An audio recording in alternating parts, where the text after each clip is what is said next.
찬송으로 나갔듯이 오늘 저와 여러분도 하나님 앞에 나아가는 시간 되기를 바랍니다. 최근에 조국 대한민국이 가장 심각하게 다루고 있는 사회 현상이 여러분 무엇인 줄 아십니까? 여러 가지 일들이 있지만은 요즘 유독히 많이 다루고 있는 부분들입니다. 학교들이 없어지고 있습니다. 군대들이 우리나라는 군대가 필요하잖아요. 호주는 이런 걱정이 없는 것 같은데 학교가 없어져요. 군대가 없어져요. 왜 그렇습니까? 사람들이 아이를 안 낳기 때문에 그렇습니다. 한국이 세계에서 1등하고 있는 것이 있는데 1등하는 것이 별로 없는데 진짜 1등하는 게 있는데 그게 출산율이랍니다. 부부가 2명이 결혼해가지고 2명 이상을 낳아야 현상 유지될까 말까인데 1명도 안 낳는 거예요. 0.89인가 그래요. 뭐 별로 안 놀라셔도 현상이 그렇습니다. 사실 심각한 문제인데 의지적으로 결혼을 해도 부부가 합의를 해가지고 아이를 안 낳겠다고 하시는 부부들도 많으시고 하나님이 안 주셔서 안 낳는 게 아니라 자신들이 방법을 써서 아이를 의도적으로 안 낳는 것입니다. 아이 키우는데 돈이 너무 많이 들기 때문에 한국 사회에서는 아이 낳아가지고는 사람다운 삶을 살 수가 없다. 출산을 거부하고 포기하는 경우가 있다는 것입니다.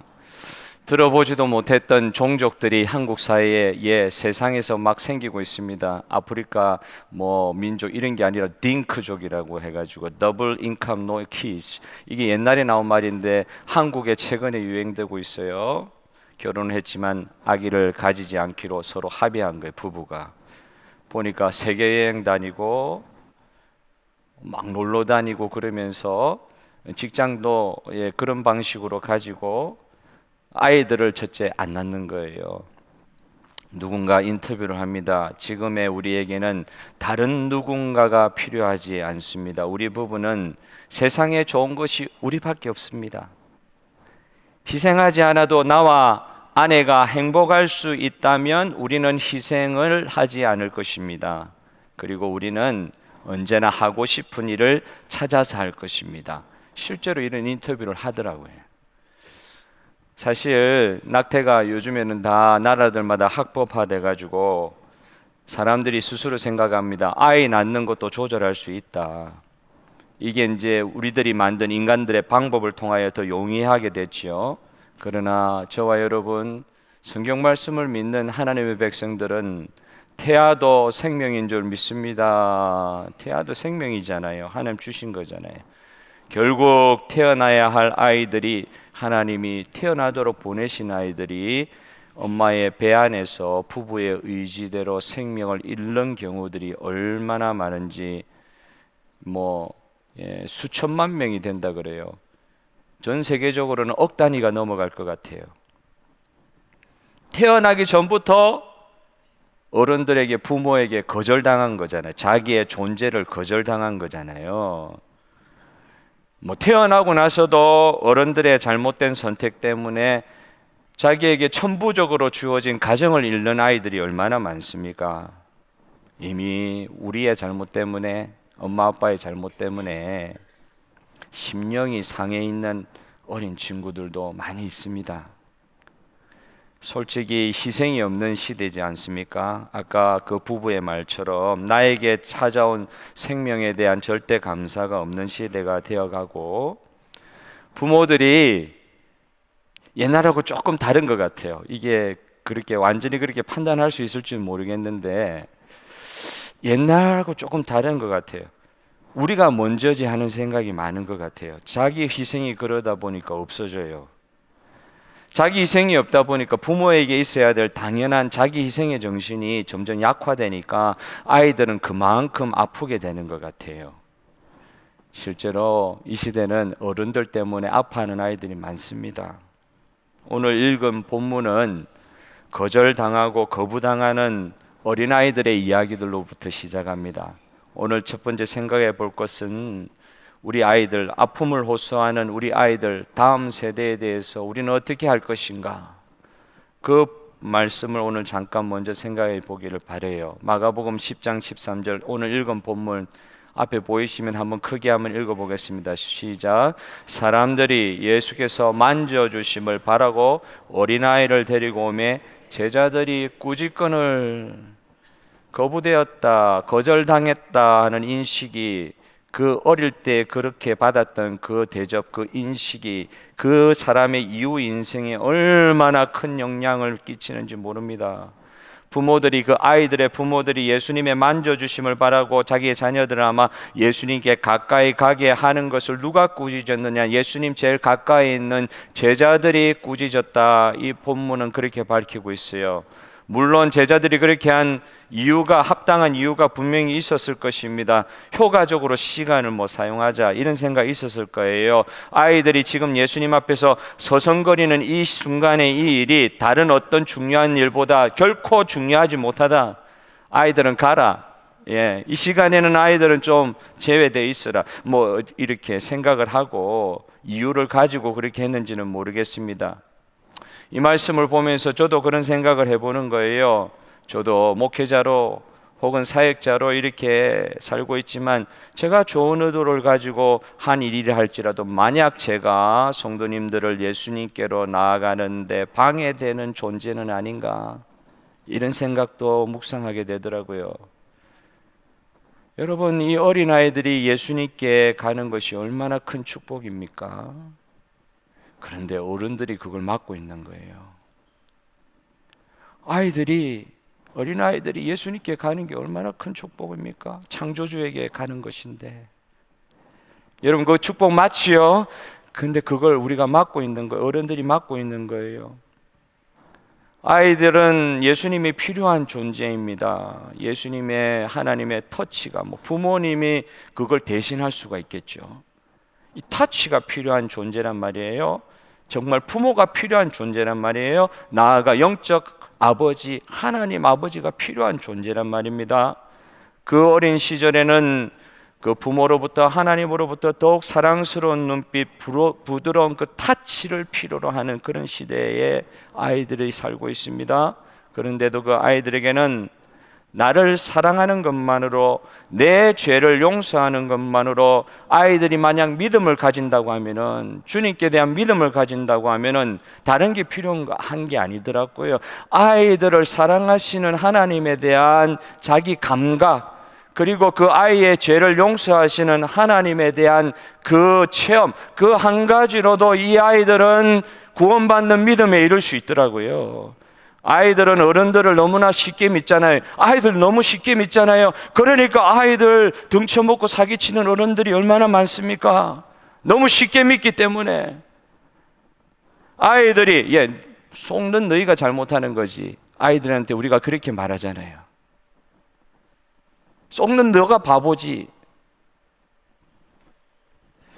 어떤 면에서 아이들에게는 예수님께 대한 구원받는 믿음을 가진다고 했을 때 이건 아이들에게는 절대적인 현상이에요. 어린아이가 어떻게 보면 어른들보다 더 이런 면에서 강할 수 있는 것 같아요. 어른들은요, 삶의 경험에 따라서 재어보는 게 많아요. 계산해보는 게 많습니다.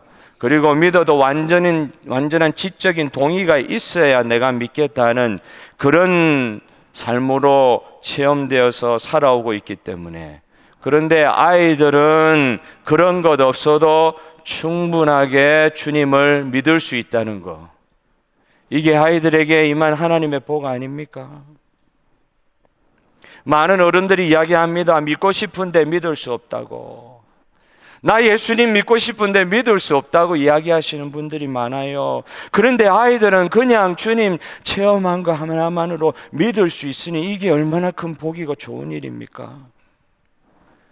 아이들은 어른들에게 질문을 잘합니다. 왜 질문을 합니까? 답을 모르니까 질문하는 거예요. 아이들 진짜 몰라서 질문하는 거예요. 어른들처럼 알면서도 그냥 넌지시 질문하는 게 아니에요. 진짜 모르니까 질문하는 거예요. 그런데 그 어린아이들의 그런 질문에 어른들께서 적잖이 당황할 때가 많습니다. 정말 아이가 질문하는데 모르겠는 거예요. 나도 모르겠는 거예요. 그래서 이렇게 이야기하지 않습니까? 아이들한테 시간이 지나면 알게 될 거야, 너 어른 되면 알게 될 거야 하면서 뒤통수한테 때립니다. 그럼 어른은 답을 할 수 있는 존재입니까? 어른 되면 진짜 답을 할 수 있습니까? 여러분, 어른이라고 답할 수 있는 게 아닌 것 같아요. 삶의 근본적인 질문을 아이에게서 들을 때가 많아요. 죽으면 어떻게 돼? 왜 사람은 죽어? 그런 이야기 어른들은 안 질문합니다. 아이들이 질문합니다. 그런데 그 질문에 대해서 어른이 답을 할 수가 있습니까? 어른이라고 답할 수 있는 거 아닙니다. 다 답해 줄 수 있을 것처럼 막 포장은 할 수 있는데, 사실 아이들의 그런 질문을 듣고 나면은 내가 아이에게 답해 줄 수 있는 게 없다는 생각, 그런 생각 가지게 돼요. 이런 상황에서 우리들은 어떻게 아이들한테 접근해야 되겠습니까? 진짜 답할 수 없는데 아는 것처럼 이야기하기보다는 내 경험에 따르면 이렇게 아이들한테 이야기해가지고 그 아이는 답을 얻을 수 없어요. 어른의 경험에 뭐 그렇게 대단한 게 있다고요? 하나님 앞에서 아무것도 아닌 것인데, 나도 실패의 경험밖에 이야기할 수밖에 없는데, 내가 다 할 수 있는 것이 아닌 그런 질문에 대한 상황에서 우리 어른들은 하나님께서 그 질문에 대한 답을 알고 계신다는 사실을 자녀들에게 알려줘야 될 줄로 믿습니다. 그러니까 내 경험에는 이렇게 대답하지 못하고 나도 모르겠는데 하나님의 말씀을 한번 보자꾸나, 하나님의 말씀이 어떻게 이야기하고 있는지 한번 보자꾸나, 이렇게 우리는 접근할 수 있다는 거예요. 억지로 자기의 힘으로 답을 알려주려고 하는 사람, 답을 다 알고 있는 것처럼 자녀에게 보이기를 힘쓰는 그런 부모, 사실 잘 모르는 경우가 있는 것 같아요. 답을 알고 계신 분은 하나님 뿐이라는 사실을 우리의 자녀들에게 알려주어야 될 줄로 믿습니다. 누가 답을 알고 계신다고요? 하나님만이 알고 계신다. 그 하나님을 자녀들에게 연결시켜주는 부모가 되어야 될 것입니다. 어린 다윗에 대해서 여러분 성경을 통해서 읽어보셨죠? 어린 그 다윗의 모습 속에서 사무엘이 이새의 집안의 아이들 중에 한 명에게, 누군지는 몰라요, 한 명에게 이스라엘의 다음에 왕이 될 사람, 그 이스라엘 왕이 있는 것을 하나님께서 말씀하여 주셨기 때문에 누군지 모르고도 가서 기름 부으려고 할 때에 어린 다윗은 저기, 형제들은 다 집안에 있었는데 저는, 이 막내는 정말 내어놓은 자식처럼 저기 들판에 가서 양을 치고 있지 않았습니까? 그런데 형이 와서 다윗 보고 집에 한번 가보라는 거예요. 누가 보냈겠죠? 더 아들이 없느냐 할 때 사무엘의 그 말을 듣고 막내 아들 하나 있긴 있습니다 해서 찾아낸 것이 다윗 아닙니까? 그 어린 목동 막내, 내세울 게 아무것도 없는 그 다윗에게 더 깊은 무언가가 있는 것을 발견해내는 사무엘과 같은 어른과 부모가 필요한 시대입니다. 다윗이 선지자를 만나면서 직감적으로, 본능적으로 기름 부으심의 현상이 무엇인지, 왜 나에게 하나님께서 이 시간 선지자를 통해서 찾아왔는지, 그 사실에 대해서는 그 시대에 어떤 현자도, 이 시대에 아무리 지식이 더한 현대인도 모르는 하나님에 대한 깊은 이해가, 그건 글로 써서 알 수 있는 게 아니라, 누가 가르쳐서 알 수 있는 게 아니라 하나님에 대한 깊은 이해가 그 어린 다윗에게 성령으로 임한 줄 믿으시기를 바랍니다. 어른들은 진짜 모르는 경우가 있더라고요. 아이들은 아는데, 여러분, 아이들 모를 것 같지요? 엄마 아빠의 영적 상태를 아이들이 모를 것 같지요?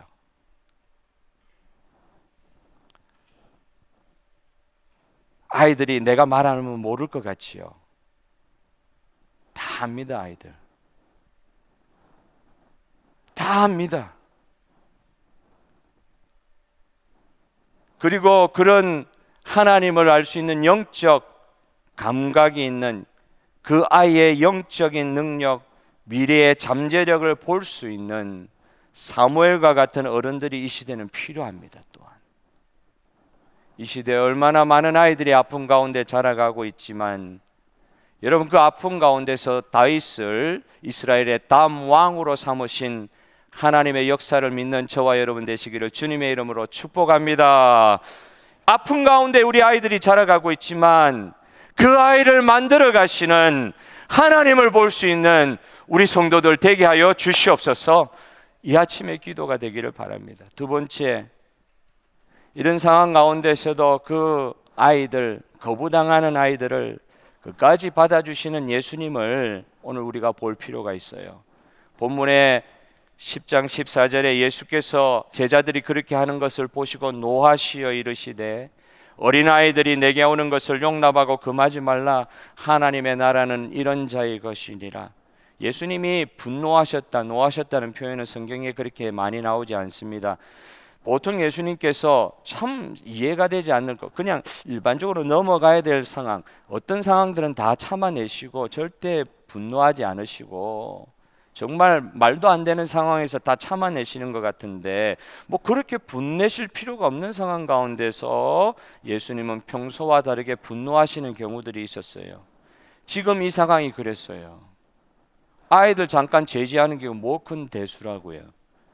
그런데 이 아이들의 이 생명들이 당신에게 나오는 것을 원천적으로 막고 있는 이 제자들, 어른 세대, 이 제자들에게 화를 내시는 거예요. 분노하시는 거예요. 어떤 어른들의 모습에 대한 분노가 있으십니까? 어떤 겁니까? 그 어른들의 잘못된 생각과 우선순위에 대한 관심, 어떻게 보면 생명 경시사상, 뭐가 돈이 되느냐 말이죠. 뭐가 돈이 되느냐, 뭐가 더 지금 이 순간에 효율적이냐. 진짜 중요한 것은 사실은 효율적이지 않을 수도 있어요. 결과가 우리가 투자한 만큼 안 나올 수 있어요. 진짜 중요한 진리 같은 것은 잘 안 나와요. 하나님이 답을 안 보여주실 때가 많아요. 그래서 좀 더뎌요. 힘들어 보일 수 있어요. 그런데 보통 우리는 효율적인 방법을 찾잖아요. 지금 이 순간 뭐가 제일 효과적인 일이냐? 아이들 예수님 만나는 것보다는 사회의 저명 인사들 지금 한 사람이라도 더 예수님 만나셔가지고 구원사역, 복음사역에 큰 그림을 만드셔야죠. 이렇게 이야기할 수 있는 상황에서 예수님은 아니다. 정말 그럴 것 같지 않은 상황에서 열과 같이 분노하시는 예수님의 모습입니다. 어른들이 무엇에 관심하고 있는가 읽진 않았지만 마태복음 18장 1절부터 3절의 말씀 한번 저와 여러분 함께 읽어봅시다. 시작. 그때에 제자들이 예수께 나와 이르되 천국에서는 누가 크니까? 예수께서 한 어린아이를 불러 그들 가운데 세우시고 이르시되 진실로 너희에게 이르노니 이 어린아이들과 같이 되지 아니하면 결단코 천국에 들어가지 못하리라. 누가 천국에서 큽니까? 어른들의 관심은 복음서 시작할 때부터 예수님 못 박히시는 순간까지 변하지 않아요. 누가 우리 가운데 가장 큰 사람입니까? 누가 천국에서 가장 큰 사람입니까? 이게 어른들의 관심이에요. 그러나 아이들은 다르다는 겁니다. 아이들은 진짜 어른들이 생각할 때 중요하지 않은 것, 잘못된 것에 대한 마음이, 어른들은 그쪽으로 다 빠져 있지만 아이들의 눈에는 보이는 게 있다는 거예요. 왜? 아이들의 눈에는 지금 예수님이 보이는 거예요. 그런데 어른들은 그 순간에 누가 천국에서 더 큰 자입니까? 이거 생각하지 예수님 진심으로 다가가지 않는 거예요. 아이들은 참된 하나님, 참된 메시아 예수님을 보고 가까이 가려고 하는데 정작 어른들은 그거 보지 못하는 경우들이 있습니다. 영화 중에도 그런 것 있었잖아요. 식스 센스라는 영화, 전 보지도 않았는데 오래전에 이 영화가 유명한가 보여요. 제목 자체가 6번째 감각이에요. 그 영화에 나오는 어린아이가 영적인 세계를 보는 거예요. 어른들은 하나도 못 보는데 시각, 청각, 미각, 후각, 촉각, 오감각 우리는 살고 이 5가지 감각에 매여가지고 이 감각에 느껴지는 것만을 가지고 풀어가면서 세상을 살려고 그러는데 식스 센스, 여섯 번째 감각이 있는 거잖아요. 영적 감각이라고 할 수 있을까요? 오늘 본문 그렇게 보이는 것입니다. 어른이면 안다고 생각했는데 전혀 모르는 세계, 아이들은 예수님이 보인다. 사실 어린아이 안에는 더 깊은 무언가가 있습니다.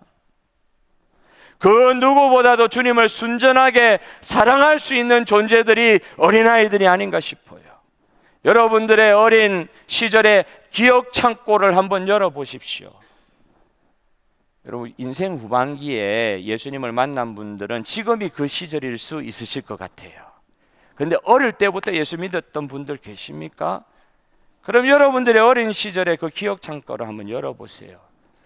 그때 나에게 찾아오신 하나님은 지금과는 다른 하나님이십니까? 누군가는 어른이 되어서 너무 해결할 수 없는 큰 고통과 시련을 딱 만났을 때 자기가 어렸을 때 만났던 하나님의 그 경험으로 대처하는 길밖에 없다. 어릴 때에 나를 만나주셨던 하나님, 그 문제를 이렇게 풀어주셨지. 컸다고 해서 그러면은 그 하나님은 이 문제는 못 풀어주시느냐?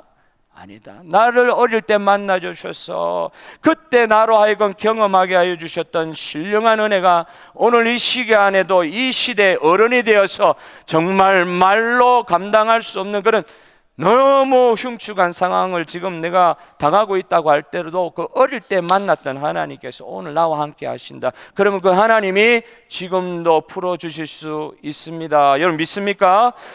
그 어릴 때에 하나님께 올려드렸던 순전한 반응이 있잖아요. 어려웠어도요, 엄마가 아빠가 예수 못 믿게 하고 교회 못 나가게 하고 막 때리고 그럴 때, 우리 어릴 때 그런 일도 있었잖아요.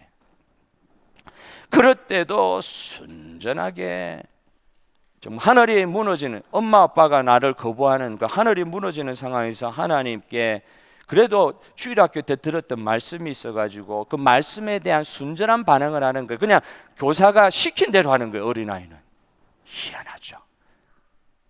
시킨 대로만 하는 거예요. 어줍잖게 가르치는데 말씀에 시킨 대로 그때는 그렇게 반응을 했던 거예요. 어른이 된 지금도 여러분 그렇게 반응하십니까? 하나님이 함께 하셨을 때의 나의 순전한 반응, 그 순전한 반응이란 게 딴 게 아니었어요. 말씀 가르쳐 주시는 대로 순종하는 반응이었어요. 어린아이가 무엇을 할 수 있습니까? 아무것도 할 수 없습니다.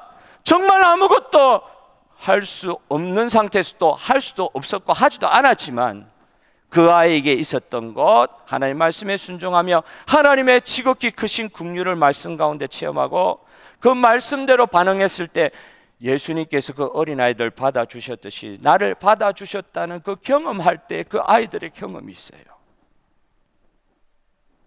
아이들은요 정말 단순합니다. 예수님이 나와 함께 하십니다. 예수님만 있으면 됩니다 라고 아이들은 말하는데, 어른들은 외형적인 형태 껍데기는 잘 갖추어져 있는데 심령이 어떤 면에서 완전히 메말라버린 사람이 되는 경우도 없지 않아 있는 것 같아요. 아이들은 어른들을 맹목적으로 믿기 때문에 그 아이들의 그런 마음 이용해서 이상한 일을 하는 나쁜 어른들도 있는데, 그러나 하나님은요, 예수님은, 성령님은 아이들을 이용하려 하지 않으십니다. 여러분 그 하나님을 믿으십니까? 그리고 예수님은 아이들이 자기에게 나오는 것을 막는 제자들에게 화를 내시는 예수님이셨습니다. 왜 이렇게까지 반응하십니까? 그만큼 그 아이, 어린 영혼이랄지라도 그 영혼을 잃어버리지 않으려고 하시는 예수님의 간절함이 있으신 것입니다.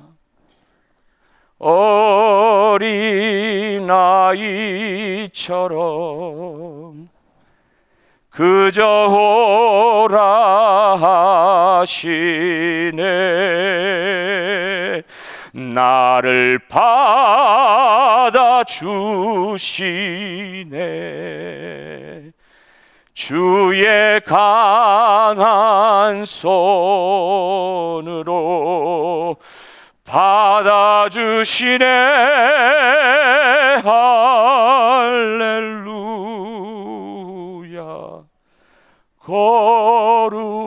거룩한 주님, 가난한 마음으로 주께 가기만 하면 도우리라.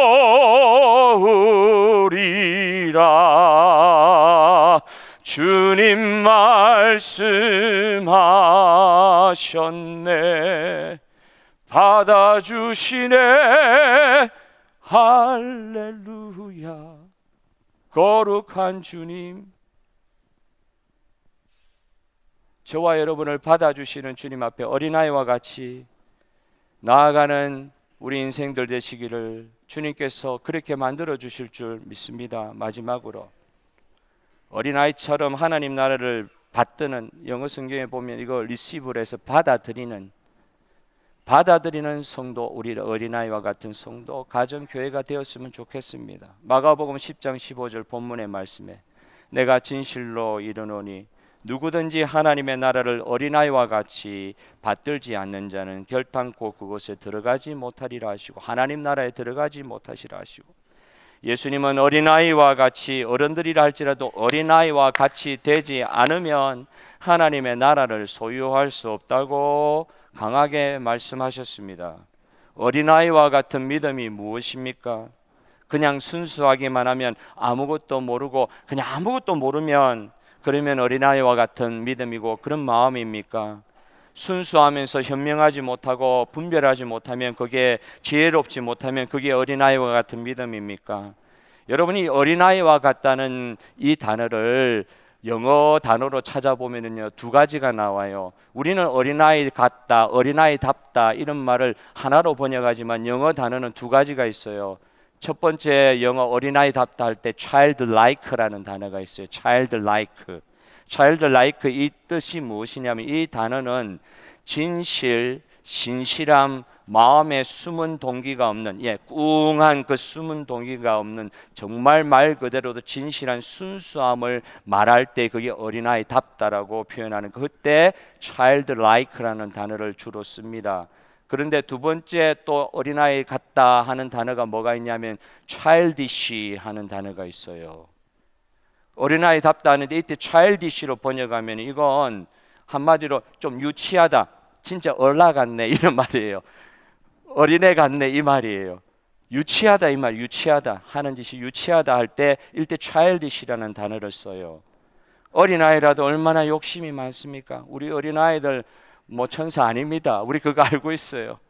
순수한 마음도 있지만 어린아이 정말 욕심이 있잖아요. 지밖에 모르잖아요. 자신의 욕망, 욕구, 야심, 명예욕, 마음속에 어두운 동기와 욕망, 속사람이 성령으로 채워져야 할 텐데 속사람이 오히려 텅 비워져 있는 영적인 상태. 그 사람은 주님 안에서 구원받았다고 할지 모르지만 속의 심령이, 내면적 성장이 없는 삶, 내면으로부터 성령 안에서 깨어짐이 없는 삶, 주님 안에서 성령 안에서 채워져야 될 그런 것이 없다 보니까 매일 상처받은 상태로, 속사람은 날마다 상처받은 상태로, 상처받은 그거 그대로 가지고 변하는 과정을 가지지 못하는, 정말 속사람의 변화를 필요로 하는 그런 과정에 있는 상태를 childish, 정말 어린아이와 같은 상황, 베드로전서에서 말한 것처럼 어린 신앙에 성숙하지 못하고 어린 신앙에 머물러 있다고 할 때 이때 어린아이 같다, childish라는 단어를 쓸 수 있을 거예요. 예수님께서도 말씀하셨습니다. 마태복음 10장 16절에 보라, 제자들을 전도 현장으로 보내면서 이 말씀을 하십니다. 내가 너희를 보냄이 양을 이리 가운데로 보낸 것 같도다. 그러므로 너희는 뱀같이 지혜롭고 비둘기같이 순결하라. 그냥 순수하고 무지하여 영적으로 어두운 것이 예수님께서 말씀하시는 어린아이의 상태가 아닙니다. 영적으로 어두워서 아무것도 모른다고 하는 것이 어린아이와 같은 상태가 아닙니다. 하나님 나라에 합당한 어린아이와 같은 심정을 가진 사람은 깨어진 심령, 주님 앞에서 깨어진 심령, 요즘 자주 말하네요. 깨어진 심령이. 예수 잘 믿으려고 하니까 오히려 깨어지는 심령, 그 주님만이 치료해 주실 수 있는 그런 심령의 상태, 가난한 마음이라 그럴까. 예수님이 팔복에서 이야기한 심령이 가난한 거예요. 가난해질 수밖에 없어요. 내가 할 수 있는 게 점점 없어지니까. 상한 심령으로 어떻게 하면 살 수도 있습니다.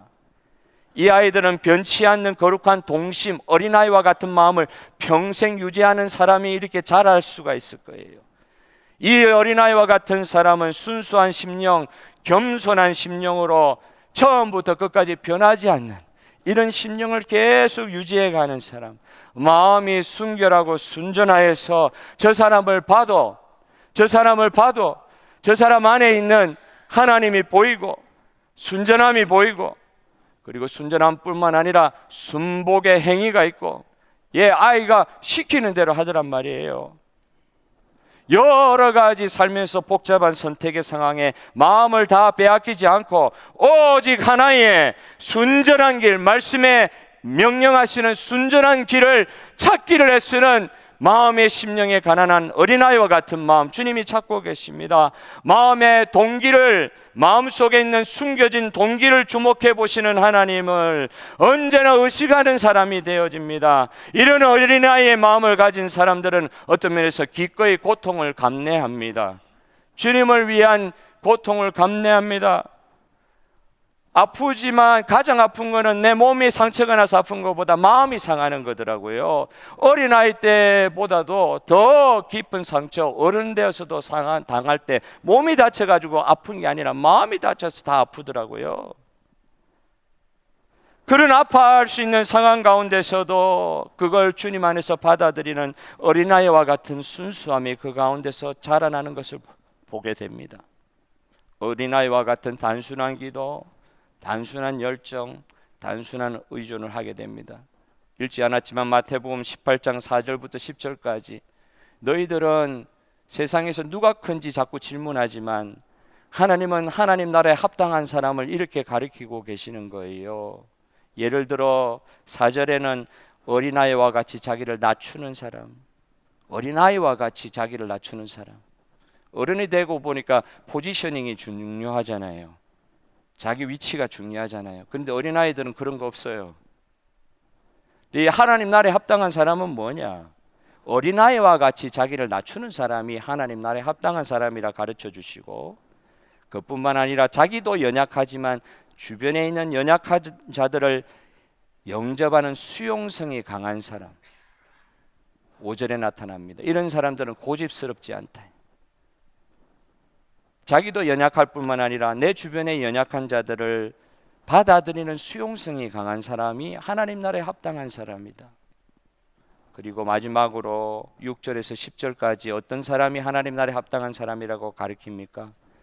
작은 자를 실족하게 하지 않는 사람, 없는 사람 업신여기지 않는 사람, 불쌍한 사람 업신여기지 않는 사람, 그런 사람 하나님 나라에 합당하다고 말씀하셨습니다. 오늘 이 아침에 한국으로 치면 어린이 주일과 같은 주일인데요, 우리 아이들과 찬양하는 모습 보면서 너무 참 은혜를 받았습니다.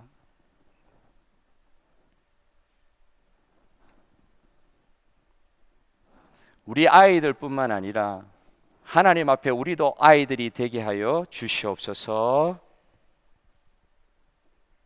그리고 아무것도 안 될 것 같은 그런 심령 가지고 있는, 그런 형편 가지고 있는 우리들이라 할지라도 주님께 가까이 오는 어린아이와 같은 심령들을 결코 외면하지 아니하시는 우리 주 예수님을 믿습니다. 마지막으로